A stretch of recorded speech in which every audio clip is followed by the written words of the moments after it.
The Americans came into the room where my father was praying and shot him.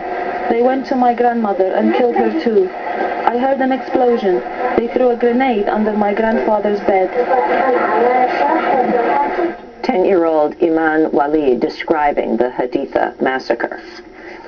In 2007, CBS 60 Minutes' Scott Pelley spoke to Sergeant Frank Wuterich about Haditha. According to Wuterich, he only did what he was trained to do. You hear noises behind a closed door? Correct. What happened then? Kicked in the door, threw the grenade in, grenade goes off, the first man enters a room and engages the people in the room. You didn't fire any rounds in the house? No, I did not. Frank, help me understand. You're in a residence.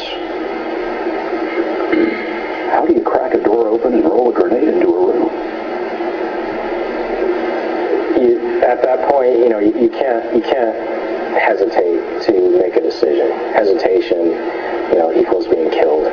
Either yourself or your men. But when you roll a grenade into a room through a crack in the door, that's not positive identification. That's taking a chance on anything that could be behind that door. Well, that's what we do. That's how our training goes.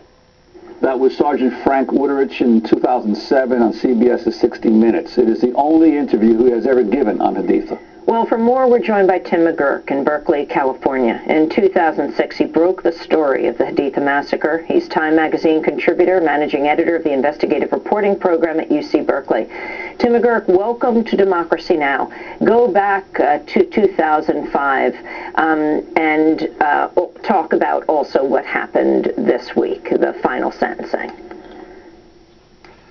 Right. Well, what happened is that after we at Time magazine presented our evidence to the military, we didn't publish anything right then, but the military then went on and launched a full and formal investigation into these charges. They interviewed eyewitnesses, they interviewed people up and down the chain of command for the Marines. They sent NCIS team criminal investigators to Haditha, but the fact is that there were huge obstacles. I mean, the NCIS team didn't arrive in Haditha till months later. There wasn't much forensic evidence left. They were trying to reconstruct a crime scene in the middle of a war zone.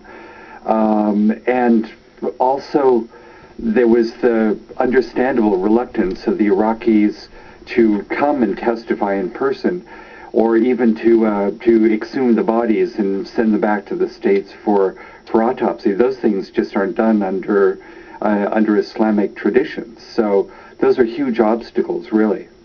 And Tim McGurk, talk about how you originally uncovered the story. At first, there weren't even reports up the chain of command that a major firing by the Marines had occurred at that site. Right. What happened, one, is that we were at Time magazine. We wanted to do a story about Iraqi civilian casualties, and I'd been dealing with some Iraqi human rights groups in the past, and they proved reliable.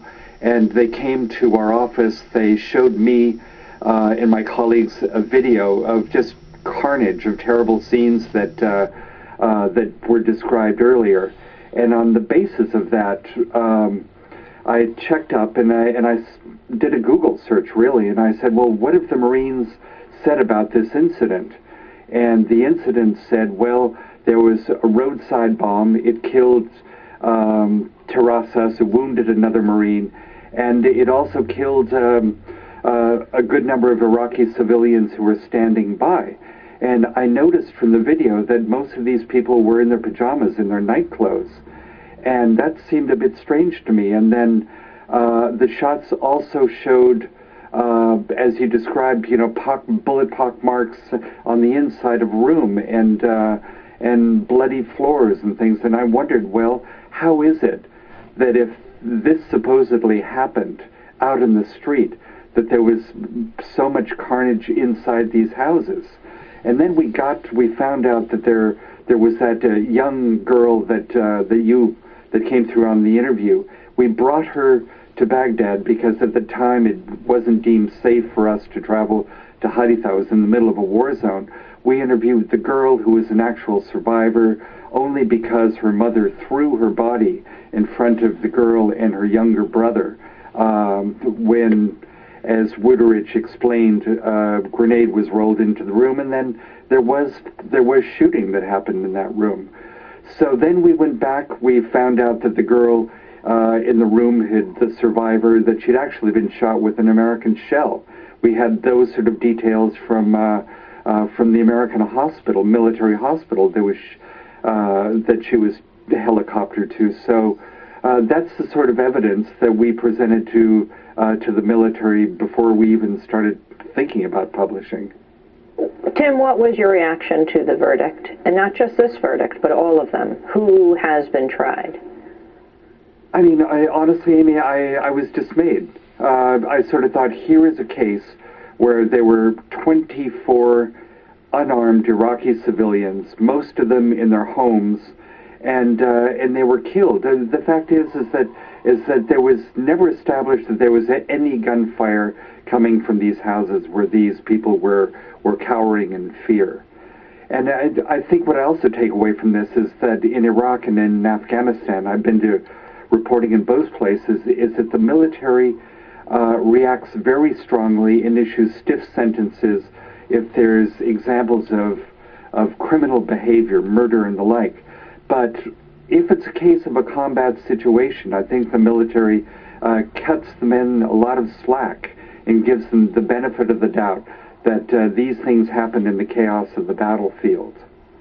We're going to go to break, then come back to this discussion. We're speaking with Tim McGurk, Time magazine contributor, who broke the original story of the Haditha massacre.